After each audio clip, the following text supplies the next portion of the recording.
Facebook page থেকে যারা দেখছেন তারা লাইক কমেন্ট শেয়ার করে আমার পেজটি ফলো করে দিবেন। আমি এখানে কিছু শসা ছোট্ট ছোট্ট করে টুকরো করে কেটে নিয়েছি, আর আমি ছোলা সহ কেটে নিয়েছি। ছোলাটা কিন্তু আমি ফেলে দেই নেই। এখন আমি এখানে একটা ব্লেন্ডার জগের ভিতর দিয়ে দিলাম, সাথে কিছুটা পুদিনা পাতা দিয়ে দিলাম, লেবুর রস দিয়ে দিলাম, এখানে বিট লবণ দিয়ে দিলাম কিছুটা, চিনি দিয়ে দিচ্ছি আমি 3 টেবিল চামচ। চিনিটা আপনারা আপনাদের পছন্দ মতো দিবেন। আর এখানে 1 মগ আমি নরমাল পানি দিয়ে দিলাম। এখন ব্লেন্ডার জারে আমি এটা সম্পূর্ণ ব্লেন্ড করে ছেঁকে নিচ্ছি।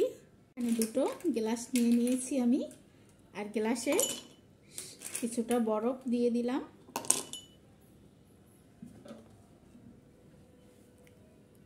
এখানে জুসটা ঢেলে দিচ্ছি আমি।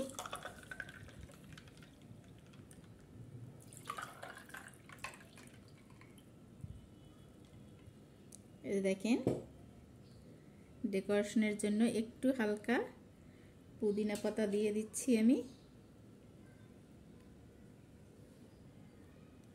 এরকমের ঠান্ডা ঠান্ডা 1 গ্লাস শসা এবং পুদিনা পাতার জুস যদি সারা দিন রোজা রাখার পর আপনারা খান, দেখবেন মন প্রাণ এমনিতেই জুড়িয়ে যাবে।